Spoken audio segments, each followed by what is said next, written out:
How's it going, my friend? It's Ryan with the Creative Revolution podcast, and today I'm super excited to be interviewing my friend Shashi Jain. He is the co-founder of makerforce.org, and he and his team are working overtime right now 3D printing personal protection equipment for people who are on the front lines of the coronavirus pandemic crisis. And he also is the founder of the 3D printing lab in Portland, Oregon.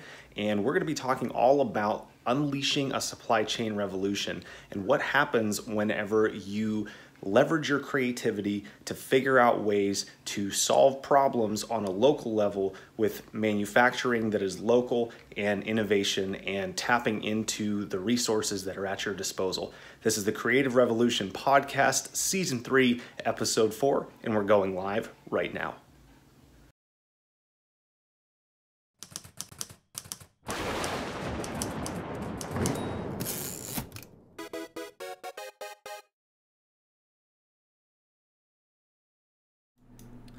How's it going, everybody? I am Ryan Rhodes with the Creative Revolution podcast, and today I am super excited to be interviewing and having a really great conversation with my friend Shashi Jain. Shashi is the co-founder of makerforce.org, and he is also the founder of the Portland 3D printing lab.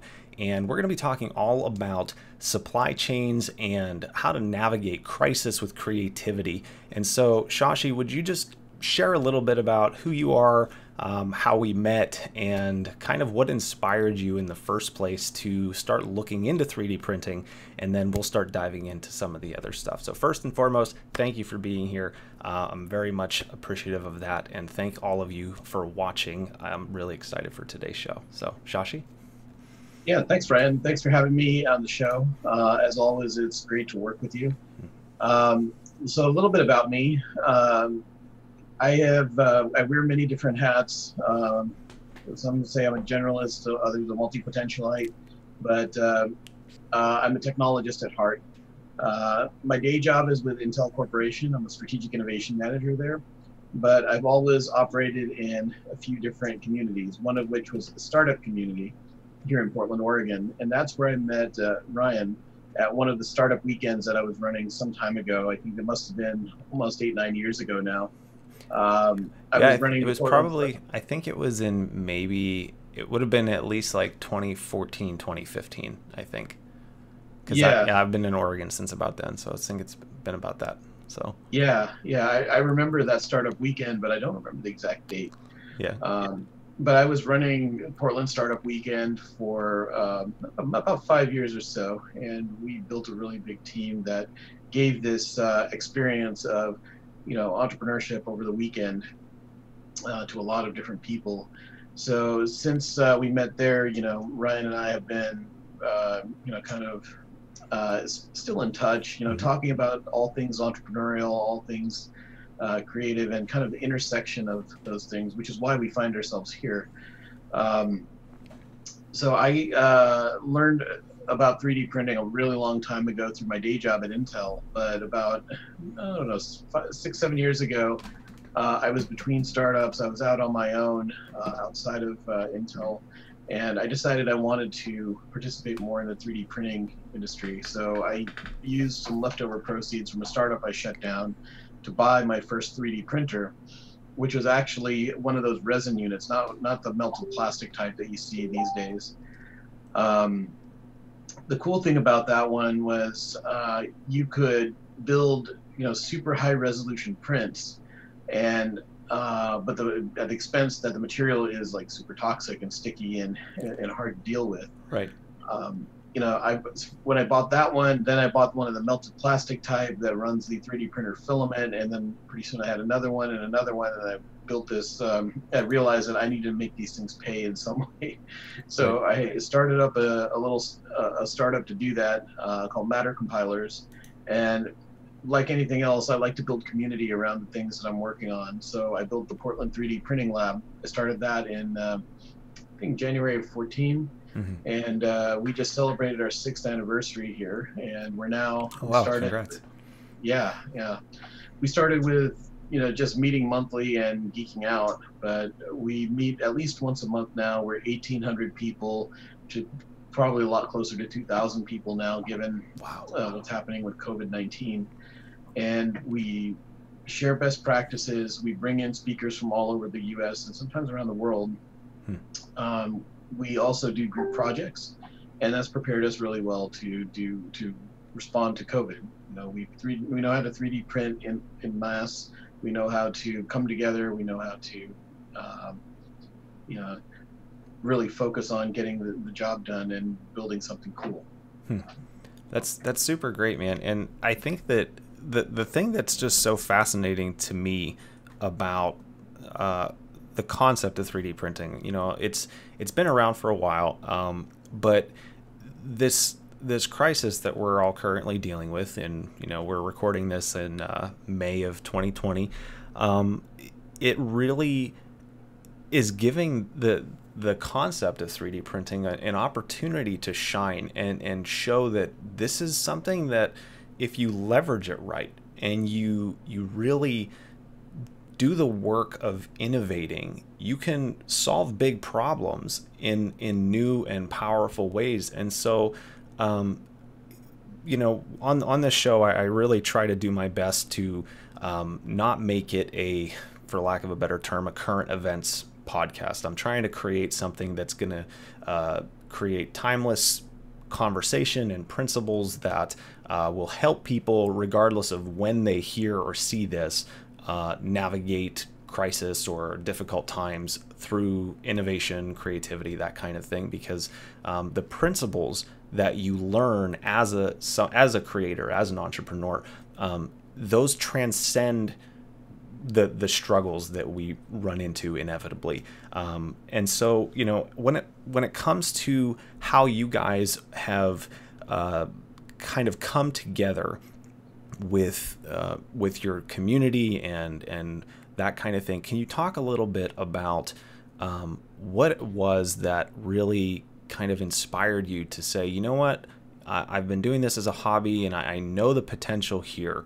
but I want to take this thing to the next level and show the world and show people what's possible. So can you talk a little bit about that thought process? Yeah, it's a really interesting question, because some of this is informed by my experience running a startup in 3D printing, and some by the community as well. 3D printing is really known as a rapid prototyping technology, which means you can build something that looks like and fits like, but not necessarily functions like a quote unquote real thing. A real part being, made out of metal, being injection molded, being built at scale. But that's not actually true anymore. 3D printing is rapidly producing, finished goods, finished parts.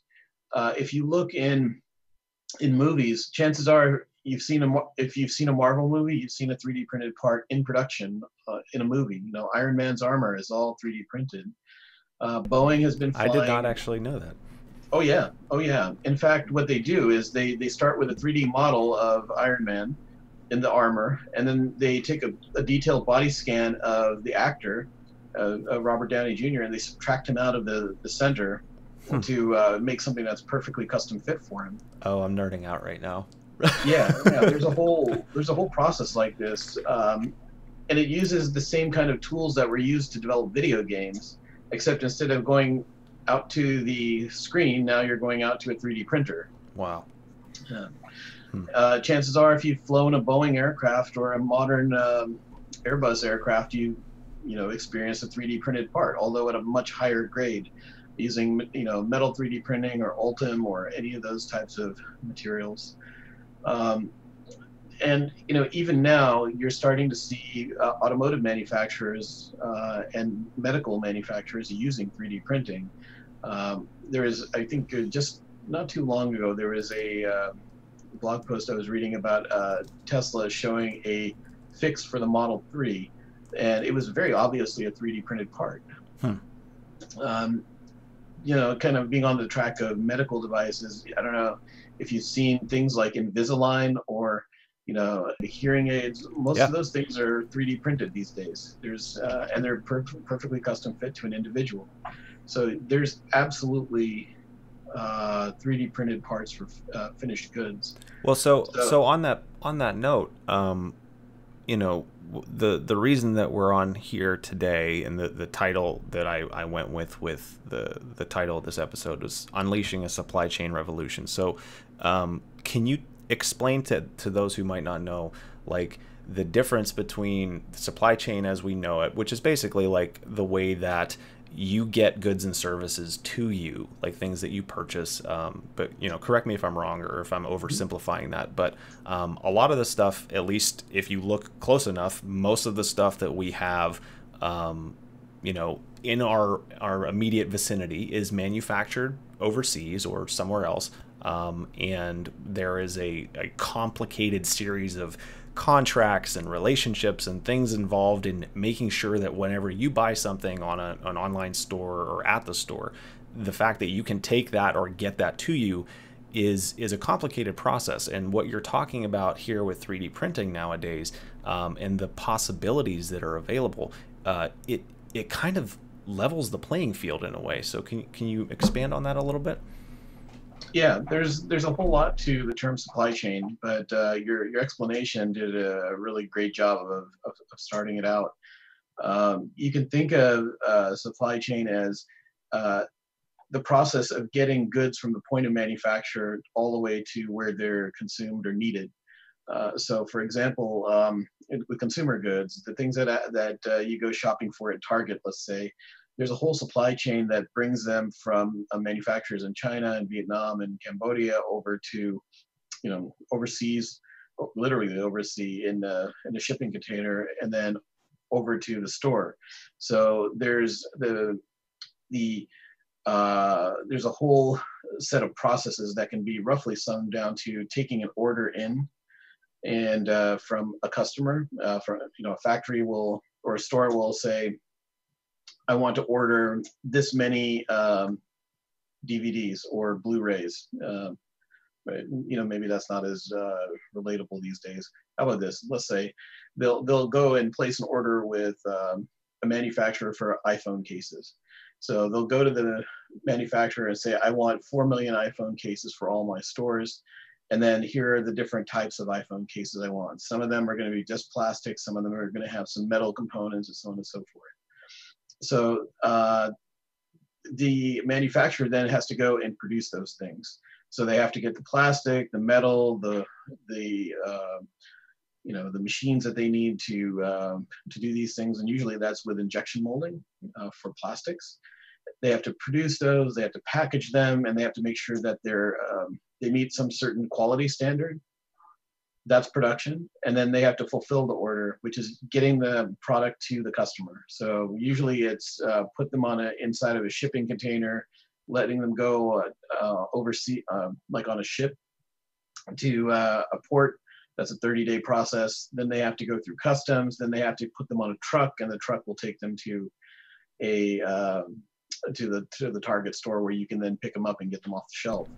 So largely, I mean, you just thinking about all of the steps involved in going from concept to reality in hand, like desired object or, you know, good in the hands of the customer. Yeah. That just the logistics behind that are staggering, and especially whenever things like, oh, I don't know, a global pandemic happens, all of those connections can start breaking down, right? Is that a fair assessment? Yeah, yeah. So I mean, if you look at the number of steps in there, you think about the time scale too. So the time scale, I said 30 days just for shipping. The production itself may take a few weeks. Then, you know, customs and distribution and whatnot may take another few weeks, and pretty soon you're up to 3 months. That works really well if you're doing something like, if you're planning for stock, you know, for next Christmas, for example. You can set up the orders right now and be you know, be happy that you can supply these things at mass scale and get them as cheaply as possible. Right. What do you do in a pandemic? You know, a pandemic just pops up. It doesn't. We only had a few months. Maybe actually, the U.S. has had a few months. We had a few months, but there was some debate over, and still continues to be some debate over seriousness of it, but we won't talk about that right now. Right, right. But in the end, it gave us just a few weeks to react. And what do Right. you do when your supply chain needs months and months to deliver? Or it's like, Well, especially whenever you see down the line, you're like, this is going to be a problem whether we like it or not. We have to pivot, and we have to pivot fast. that's right. And if you don't have anything to pivot to locally that's similar, then you have to rethink everything. I Yeah. mean, literally, all the way from what do you order and how do you use it, to how do you produce it, to how do you fulfill it and get it to the people in need. And Right. that's kind of what we are facing right now with what we're doing with Maker Force and the Portland 3D printing lab. So can you talk a little bit about that? So I know that prior to you guys actually starting doing it, I remember we had a conversation, and I was thinking about you, and you kind of kept popping in my head, and I remember I reached out and I was like, hey, is there any way we could, I don't know, do something with the 3D printing lab that you're running, and I remember you were kind of hesitant to, but then something changed, and then within the lab, I mean, can you talk a little bit about, number one, like how many pieces of equipment you guys have printed and distributed? Do you have those off the top of your head, or even a ballpark? Yeah, yeah, I have some of that. Let me just explain at a highest level what we're Sure. doing. So Maker Force is actually a organization. It's going to become a nonprofit that uh, is building PPE using 3D printing and maker technologies like laser and sewing and all sorts of other things to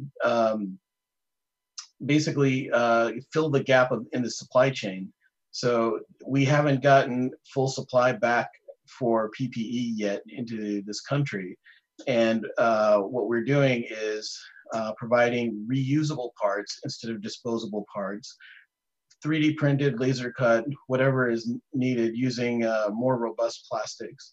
And we're using distributed manufacturing to make that happen. So when you need something in New Jersey, I'm not shipping it necessarily from China. I'm shipping it from New York, or maybe some parts come from California or Oregon. But that's in essence what we're doing. So we've been at it for about 48 days, and in that time, we've produced 14,264 PPE. Wow. We've invested about 16,600 hours, which is almost 2 years of 3D print time. And we have a network of more than 300 people now, and I think there are well over 500 3D printers that are doing this. Wow. And I mean, these are big numbers for me, at least. This is the biggest project I've done in 3D printing, but there's a lot that we learned along the way. But you also asked, how did we get started with this? Mm-hmm.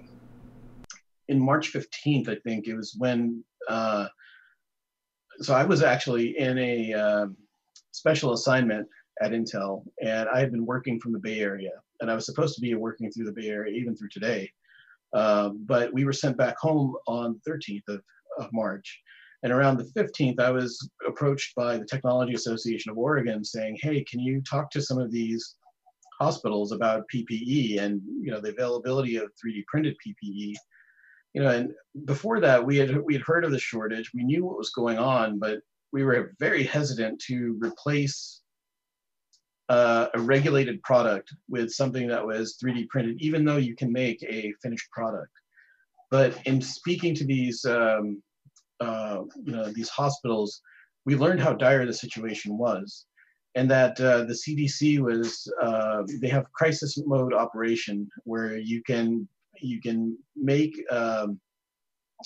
PPE or other items that are not as strictly regulated, so they can be used only during this crisis time, and after that, then they have to revert. So in that time, I consulted with the people in my group and thought it kind of got where their heads were at. And it wasn't just, well, what do we do? It was, when are we going to start? It's not what if we're going to do it, it's when we're going to start and how much we're going to do. It was just an overwhelmingly positive response. So on March 23rd, we started doing a group print And we have 6 years of history of doing this type of thing. So previously we had done a group print around actually 3D printing half of a cow. This was for a steakhouse. It was a learning thing. It was an amazing project. We took like hideously complex prints and then put them all together and made actually like a model of half a cow, 4 feet tall, 8 feet long, and so on and so forth. We called it crowd cow. It sounds ridiculous. But, well, it sounds ridiculous on the surface, but if you kind of peel back the layers and think about it, it's like you're creating something that's incredibly complex out of nothing. Yeah, and it's exactly that. But it taught us how to break down a problem into manageable chunks that an individual 3D printer can autonomously take on and not have to worry that they're duplicating effort, they're doing it wrong, or anything like that. Don't have to check in with any micromanagers, anything like that. Yeah. It was a distributed manufacturing project, essentially. And we'd done 4 others since then. So we took that same process and we scaled it up a little bit more. So the first orders that we got were for 150 pieces of PPE. And back then it seemed like an enormous amount of work for people to do. But we chewed through that in 4 or 5 days, and we delivered. It was 7 days from the time we got the order to the time that we delivered it. So just for scale, so you guys understand this. Again, this is 7 days from the order compared to what could likely take months of time planning, preparation, manufacturing, shipping, contracting, drilled down to a week.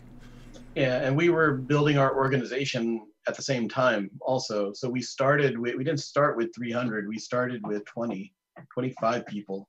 And we made those 3 orders happen. And once they saw that, those hospitals called their friends and say, hey, you need to order some of this too. And pretty soon we got our first order of 1,000 pieces that went to Legacy. Again, once we saw that we could do this successfully, and others in our group saw that we could do it successfully, others started coming in and offering their 3D printers as manufacturing or as producers. And so we quickly ramped up into about 150 people, and we chewed through that 1,000-unit order in 7 days. Again, it's an order of magnitude bigger than the previous order. But that 7 days also included individually packaging every single one of those face shields that we were doing. Whereas the first one, we were literally delivering them in garbage bags, and they were all bulk packed and everything. Nowadays, we build at least 3,000 units per week. We're trending on that right now. And that's between face shields, hand-sewn masks, and other things like ear savers. Ear savers are really an interesting one because they're super simple to print. They're flat, and they basically are used to take the loops that go around your ears that go to your face mask and lift them away from the ears so you don't have friction burns or friction lesions. And to that point, I just want to thank you publicly. I was at the grocery store a couple weeks ago, and the grocery store workers had just started being required to wear masks, and the ones they were provided were not very good quality, and I could see just in interacting with them the elastic kind of cutting into this the sides of their ears. And so I was able to just say, hey, I know a guy who is making things out of nothing that can solve that problem. And they were like, oh my God, please, if there's anything you can do, I hate these things. And so Shashi was kind enough to send some over, and I actually I dropped them off, and the whole staff was super excited. So that's a grocery store in Salem, Oregon, who is now using these things, and we were able to get them to them within, like you said, like a week. So super cool. Yeah. No, that's by the way, awesome that you were able to do that. Thanks for thinking of them. Yeah. It also illustrates another point too, that in the first few weeks we were working with largely hospital groups that were trying to catch up, and trying to protect their thousands of workers. And we were working with other groups that were doing the same thing.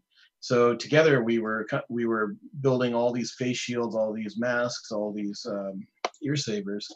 But then, about a week and a half, 2 weeks ago, things changed. The hospitals, first of all, we have done a great job of flattening the curve here in Oregon. The shelter in place has done its work. In other places, it hasn't necessarily. So over here, we saw less demand for face shields and PPE, our type of PPE, but the demand in New York and Louisiana and Texas has actually gone up. And it's also gone up in different ways. So it's not just the ERs that are asking for PPE, it's the nursing homes, assisted living facilities, the Veterans Administration has been looking for help. And then also it's, dental workers, ophthalmologists. And then now we're looking at retail, because retail workers are all having to wear masks, and they're all having to wear PPE if the economies are opening. And there's no retail PPE. There's only medical grade PPE. So they're now turning to makers and asking, well, what do we wear if we have to? And so this has been a collaborative process where we show them what we have. We can pivot to something else that fits their need a little bit better. Like the comfort has to be there. The utility for, working for an entire day has to be there. Things like glare. Dentists can't use the shields necessarily as we've given it to them, because the glare is too much from the lights that they use to illuminate. Well, it's interesting too, because it gives you the opportunity to interact essentially in real time with people who are prototyping these products that you're creating, and you're able to take that feedback, immediately go back to your group, your team, and your makers and say, hey, this is the problem that what we've currently given them is creating at some level. How do we work through that and iterate quickly, and then basically send them a new version and have them test that? And so you're testing the efficacy of this stuff in a very, very short period of time, and really kind of mastering those abilities to pivot into these new uncharted waters, for lack of a better term. So like how have you and your team kind of overcome some of those challenges? Like, have you built systems, or are you using software solution, like things like that, like the practicals of how to navigate some of that space? What does that look like? That's a great question. I'm seeing a comment here from Philip Sidbon in the chat here that there's on the medical side that you wouldn't be necessarily have to mass produce one size fits all. You could mass produce one size fit for one, essentially. Yeah, he had said, Philip had said earlier, not to mention scoliosis braces, because we were it was when we were talking about the Iron Man suit, where it's like you can create something that is uniquely designed to fit that specific person. So I mean, you could even extrapolate this out further into things like shoes and clothing, that all of this stuff is typically one size fits all. But where I could see this going in the near future, and even start going kind of like as we speak at some level, where these things are I feel like in the future we're going to see a lot more of that, where the things we wear and the products we use are much more tailored specifically to us and our unique situation. Is that kind of what you're saying? Yeah, I mean, that's the one extreme where this is kind of like a panacea where 3D printing can go, and that's kind of like the holy grail of what we're looking at, what we're trying to do with it. That every product is individualized to you, and it's not going to cost any more than the mass-produced version. And we're on the path to that. But I'll give you an example of that right now. There is a dentist in my meetup group, Dr. Alex Vo, who's making these essentially a frame that takes one of those surgical masks and presses it up against your face perfectly. So you create a perfect seal. That's one of the problems with surgical masks versus N95s, is that the N95 makes a perfect seal, whereas a surgical mask just sits on your face. And then when you exhale, for example, it bellows out, and that's why it can't be used as an N95. So this frame presses it against your face so that it's sealed, inhale or exhale. And he does this with this really unique process. So in order for you to be perfectly fit and get a perfect seal, you have to have a scan of your face right around this region. And he uses his iPhone with a specific app to map the face, and then he builds a frame that fits around the individual, and he prints as many as that individual needs. And it's slow going because today we don't have those types of tools in the mainstream, but Right. he's doing it today, and he's delivered hundreds of these things Wow. already.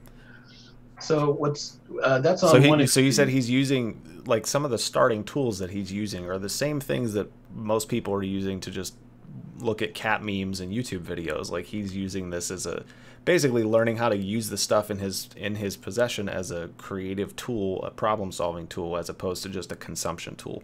That's right. That's right. And he's a 3D printing guy, but he's first and foremost a dentist. Hmm. So he's solving the problem that he sees, and he has the tools in his hand to affect some change. But what he's doing is kind of like at the fringe. Imagine if it was as easy to do that as it was to upload a video to YouTube. Right. Do you think we would need a supply chain of finished masks that are one size fits all? I No. mean, maybe that would be get a raw material in, and that can be molded, or that can be manipulated by a futuristic 3D printer, and let individuals do the last bit of fitment, right? Right. Absolutely. I mean, I could easily see. Well, when I say easily, that's a subjective term, obviously.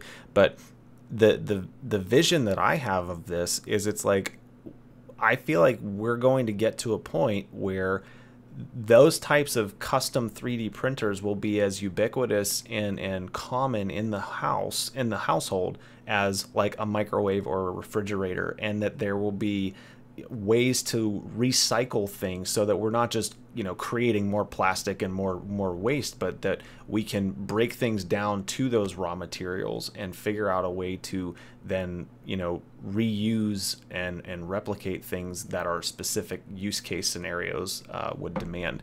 And Philip said that's the power of innovations with instant turnaround. It's a positive feedback loop. So Yeah, yeah. What we're talking about here is where it could go, and where it could become common, and we think about making things ourselves, or making personalized things ourselves. What we've done here in the today with this kind of rapid pace of innovation is we sat down with the people who would be receiving our PPE and have a conversation with them about what they're trying to accomplish, and what their design constraints are, essentially.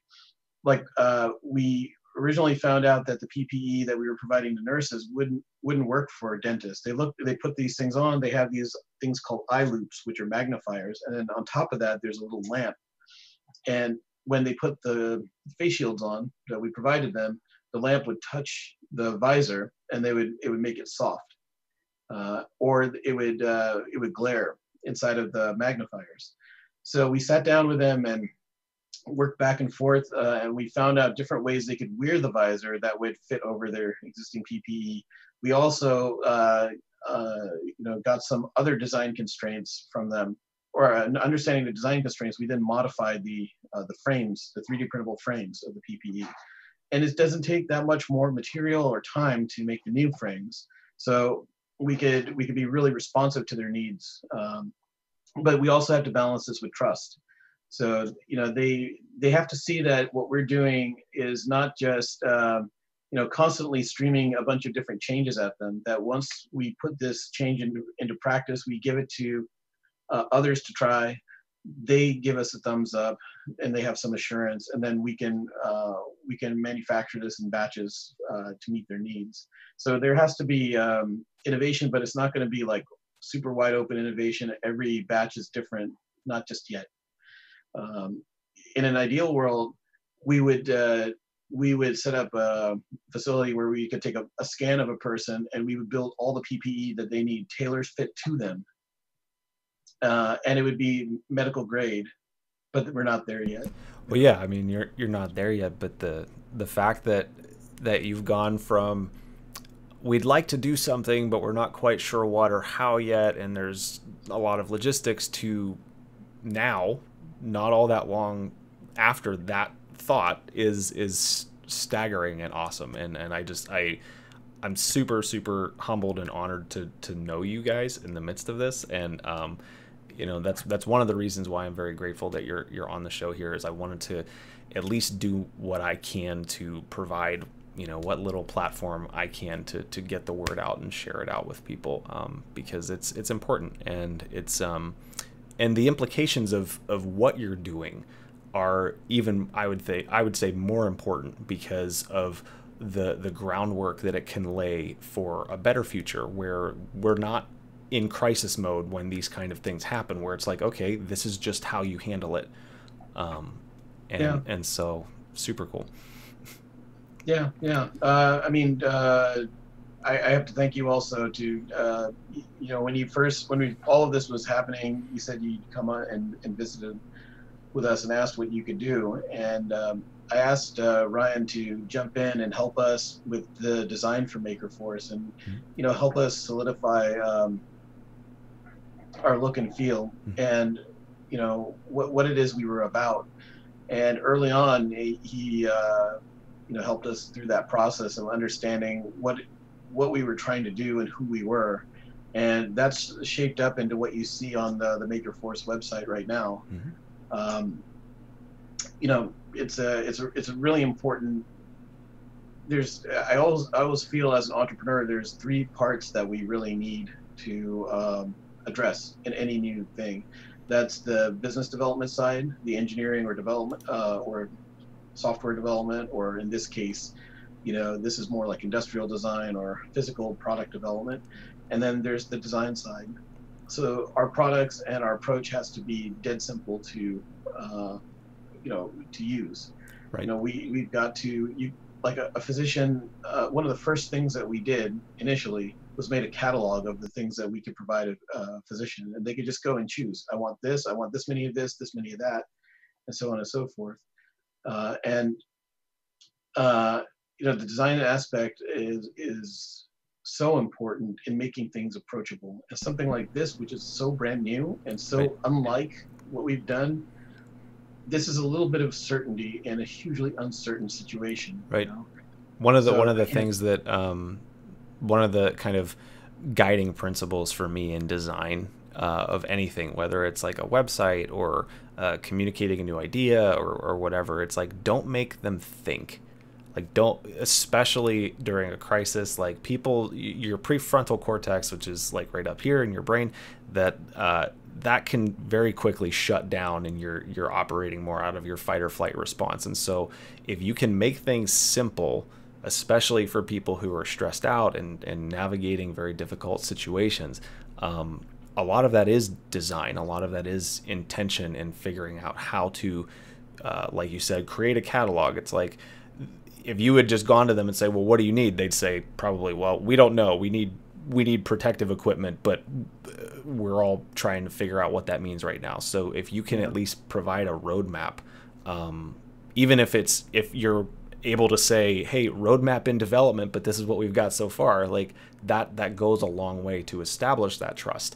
It goes a long way to really set that up and develop a relationship over time, that once the crisis is lifted, you can kind of come out of it better and stronger. And so that's actually a really good segue to the next question that I had. How do you guys stay focused on what's really important whenever it feels like everything is falling apart around you? What tips do you have for other artists, creators, entrepreneurs, or even people who don't necessarily identify themselves like that, but people who are basically just trying to figure out which way is up right now? Because I'm sure that you have at some level some kind of guiding life principles that help you navigate that space. So can you talk a little bit about that? Yeah. This is a really important point, because it's it's so easy to get burned out doing the work we're doing, and so burned out being in crisis mode. Um, I think I'm going to answer this in two ways. One as personally, and another as the leader of the group. Um, as leader of the group, we try to reduce the amount of cognitive burden that's needed for being a member of our group. I had mentioned before that we have a build system, and it's called RAD, the Rapid Assistance Database. And yeah, that we made that acronym on purpose, just so that we can say RAD all the time. But I support this endeavor. uh, the idea is that anytime a maker prints something, it is verified going to someone. It's for someone. It's not going to just be stockpiled and sitting in a corner. And that when they pick something up, they don't have to think about what files, what settings, what materials, any of that stuff. It's all figured out for them. They just have to pick up and run with it, and then drop off the parts.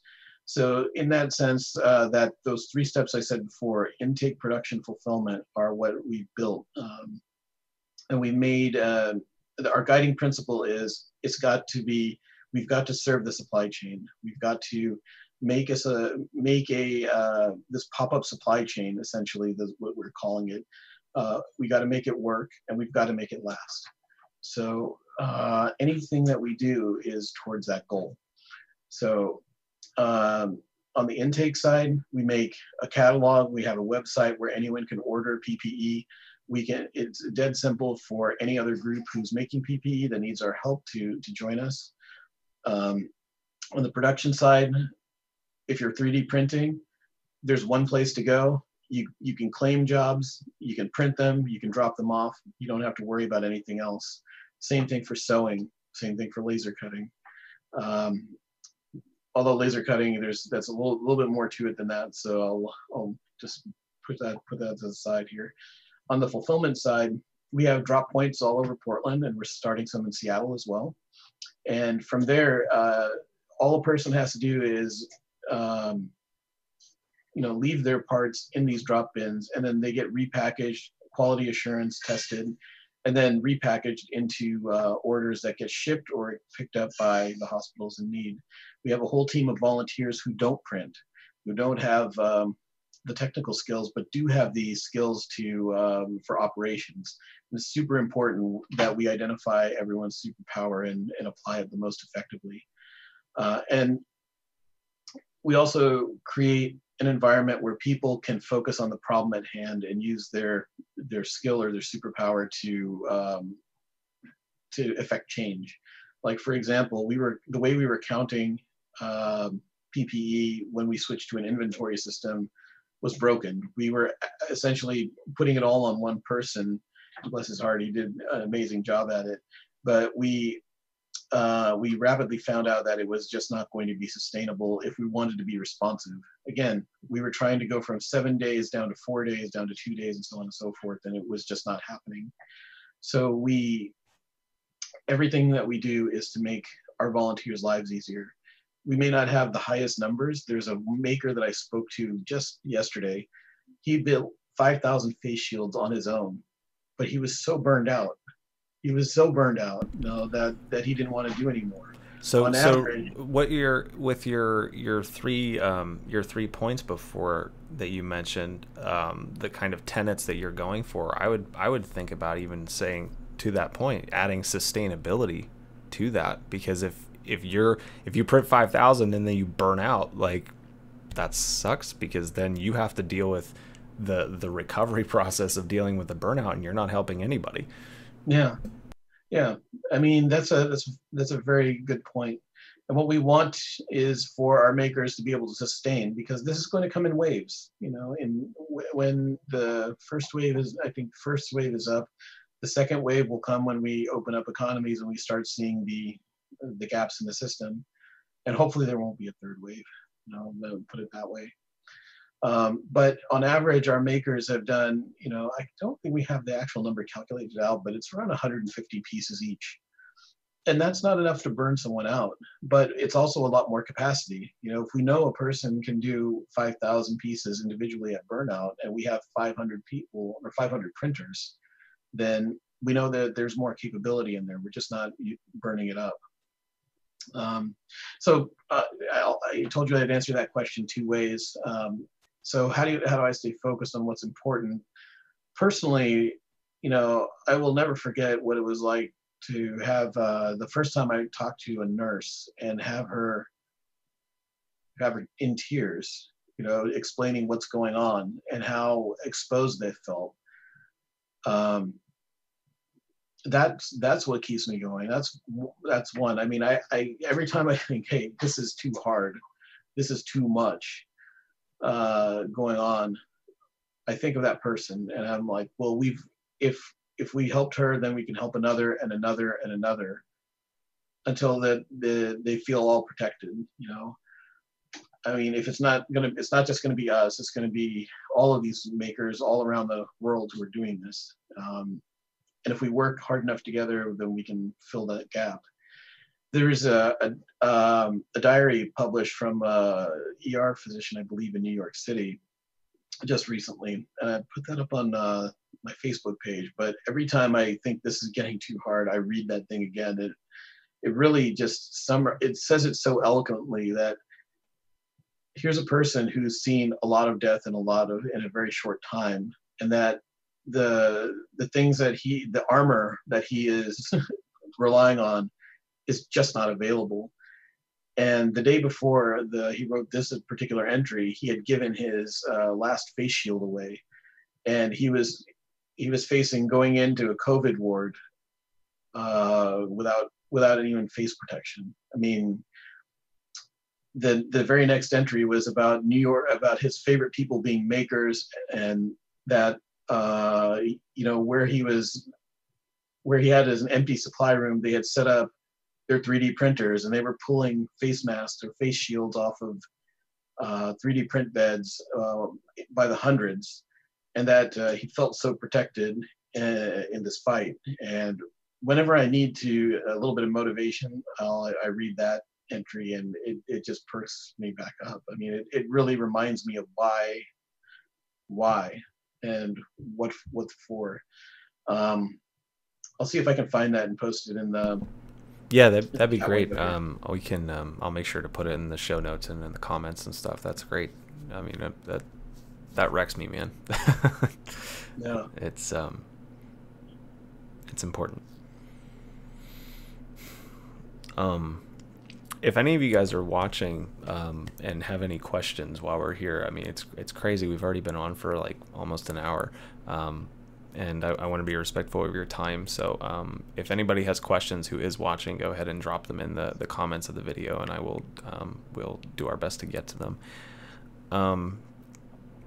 And honestly, I think, other than the ones that I've already asked, the only other question that I have written down here was, what was the biggest lesson that you feel that you've learned so far? Either during the challenging times that we're all dealing with now, or other challenging times that have kind of helped you, things that you've learned that have helped you right now, and how has that impacted you in your outlook on life? So that's just a small question. So 120 characters or less if you can. I'm just kidding.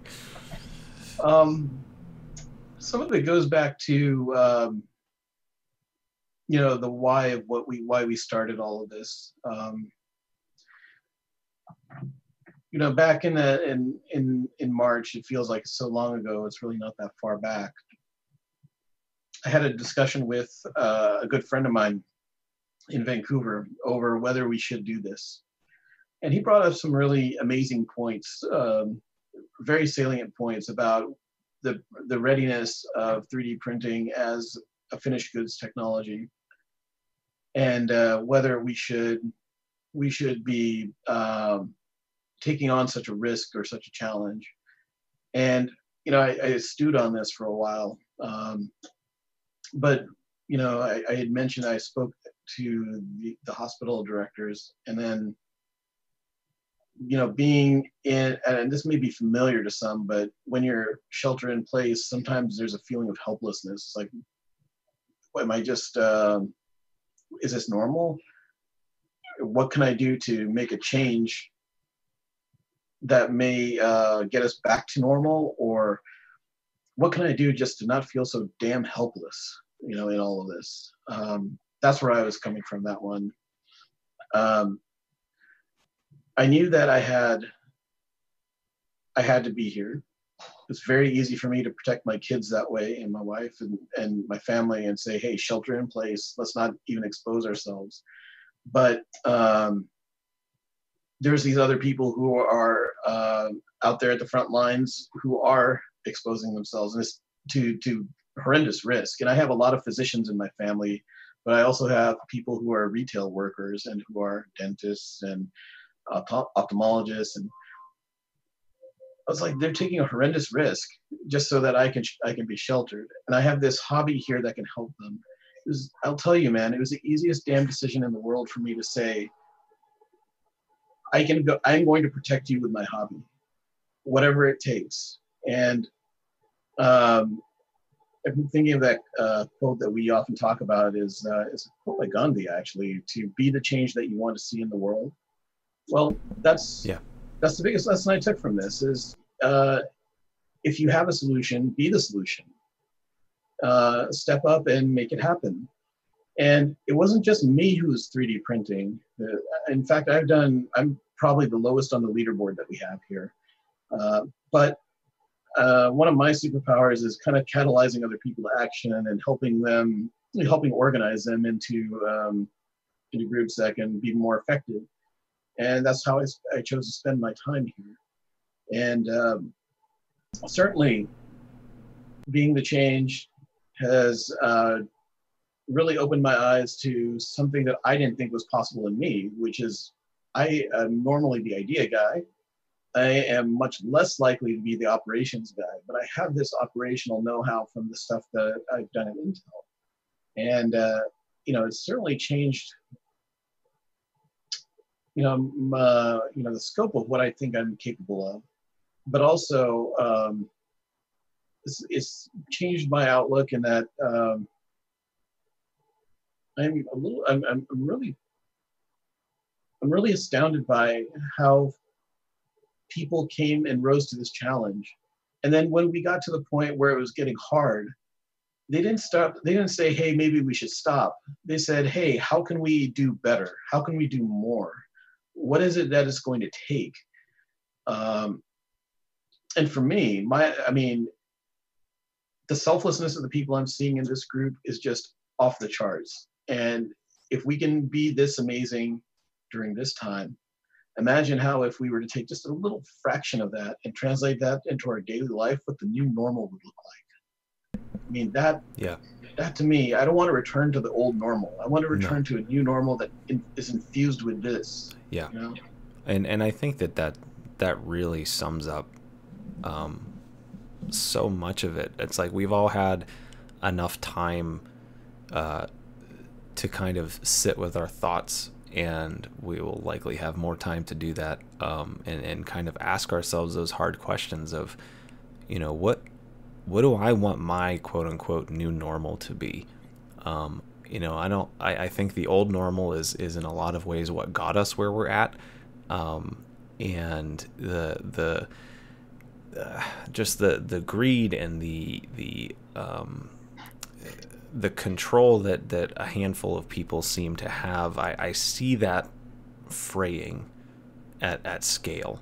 I see people all over the world who are asking questions of themselves, like what they want their lives to look like going forward, and that is the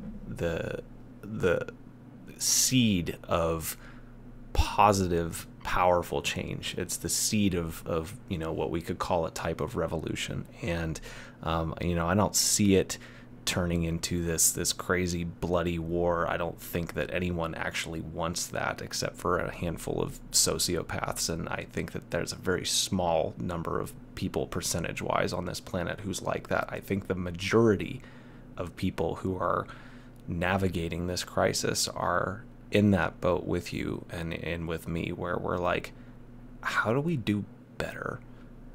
Because I don't want to keep doing what we've been doing. I want to figure out how can we put people into positions and situations where, like you've said, they can rise to the occasion, lean into what they're good at and what makes them come alive, and do so in a way that serves a humanitarian bottom line, not just a profit motive.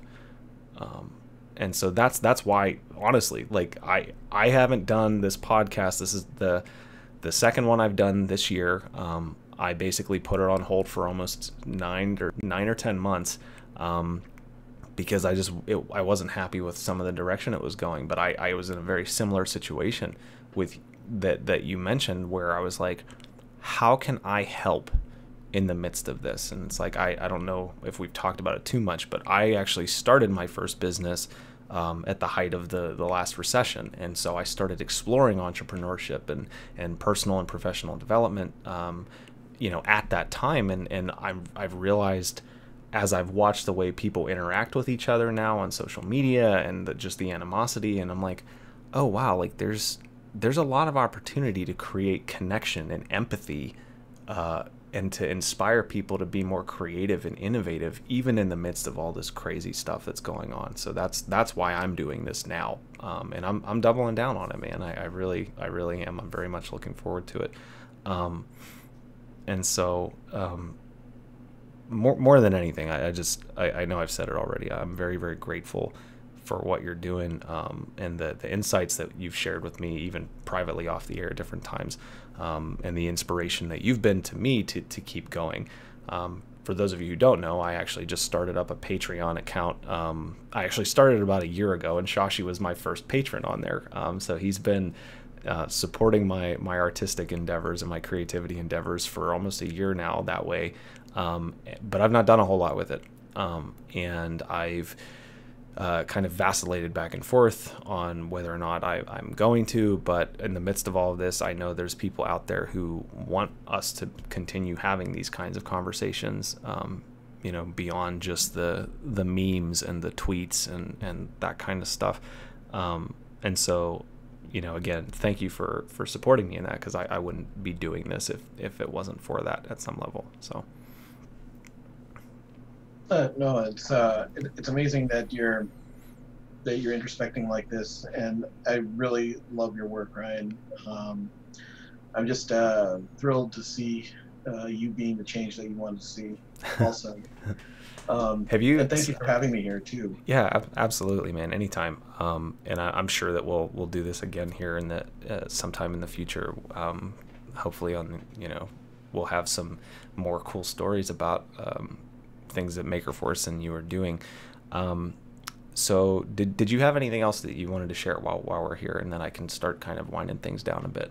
So no, I've spoken a little bit about the Portland 3D Printing Lab. It's a meetup that's been around for 6 years. We have a Facebook group. Just search for us on Portland 3D Printing as Portland 3D Printing Lab. We're also on meetup.com as well. When things get back to the new normal, we are going to be meeting up again, and we're a very open group, very welcoming.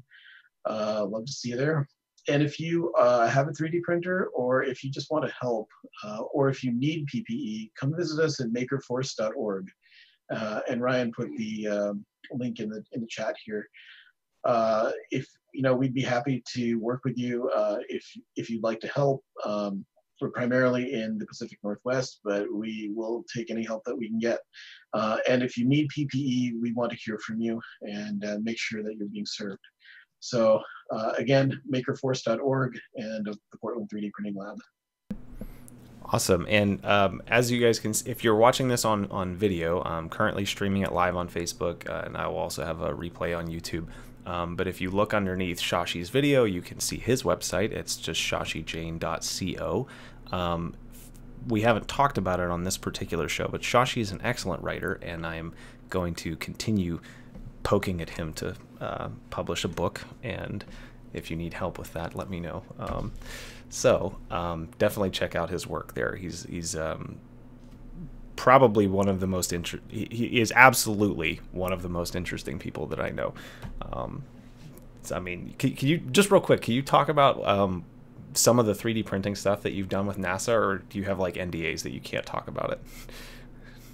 So I have less that I've done in 3D printing with NASA. Okay. We've over the last 3 years, through my day job at Intel, I've been sponsor of or partner of the NASA Frontier Development Lab, which applies AI to space exploration problems.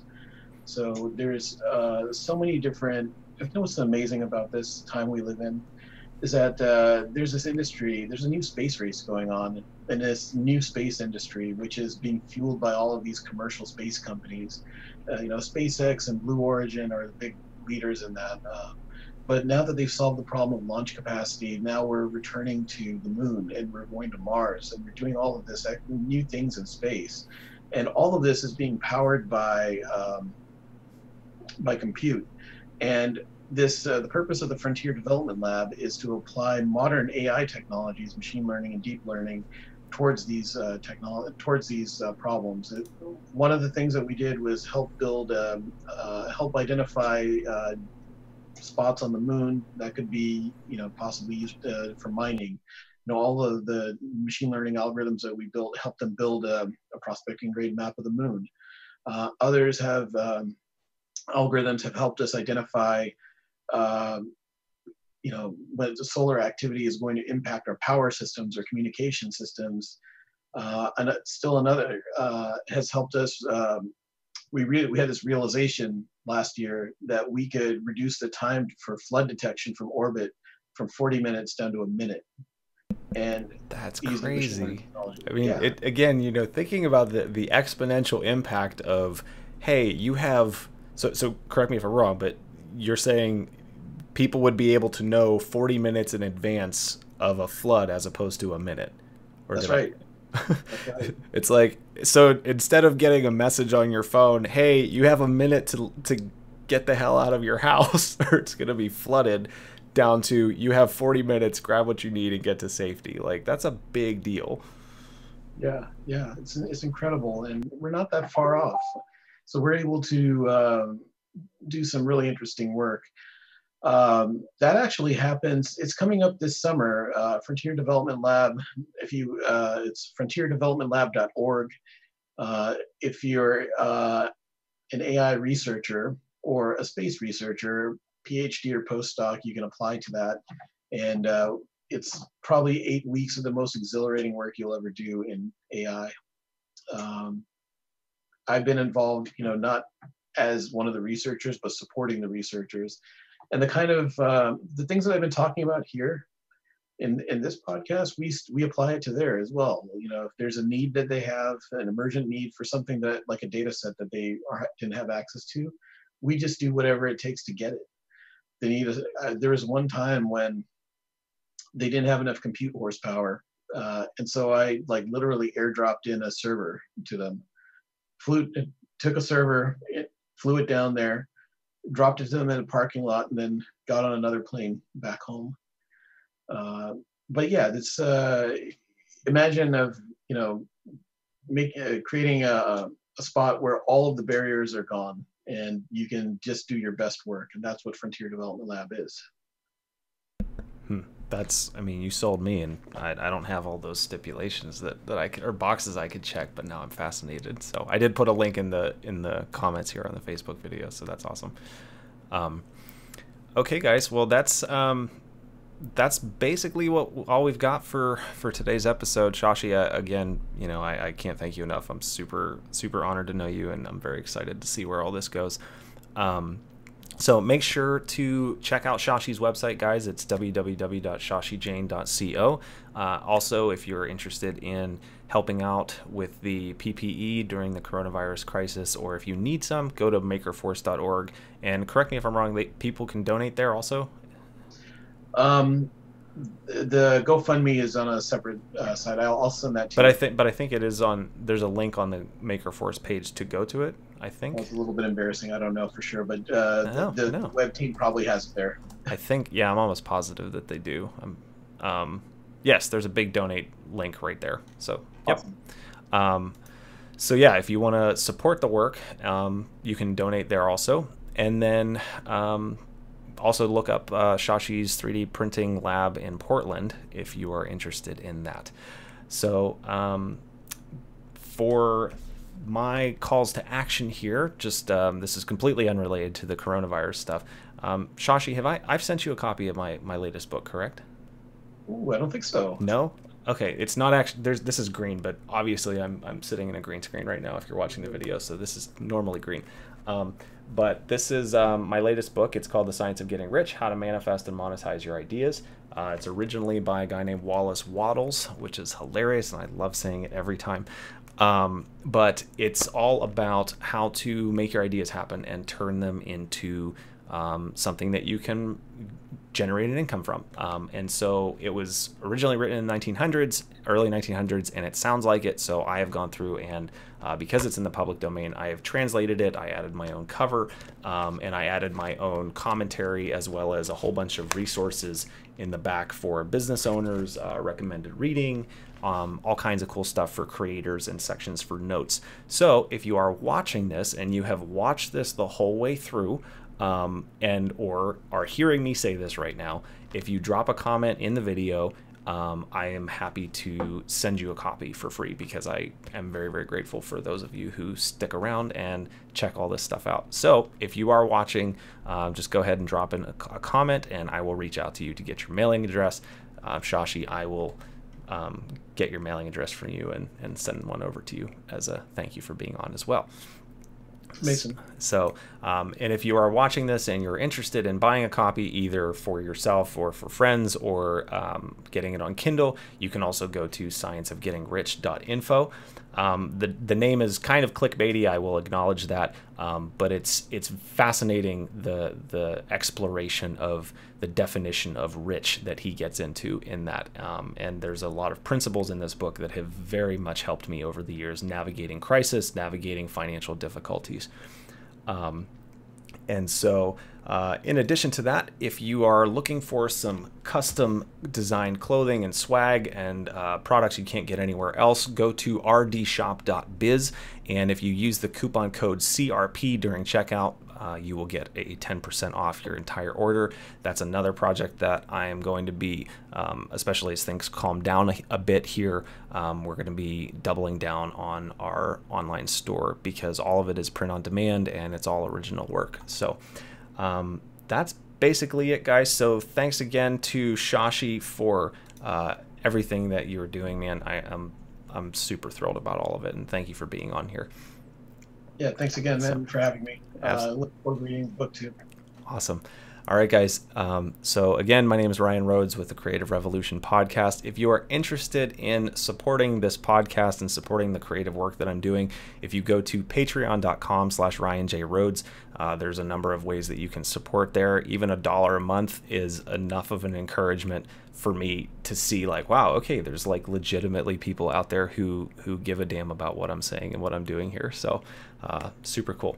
And we got John Lariviere and Philip Sitbon both have said that they're interested in getting a copy. So that's cool. Thank you guys for being here. All right, guys, that's about it. Shashi, you can hang on and we'll touch base after we go off the air here. But thanks so much for everybody who are watching, and stay safe, stay healthy, keep creating and inspiring on purpose. I'm Ryan Rhodes with the Creative Revolution podcast. That's all for today. Cheers.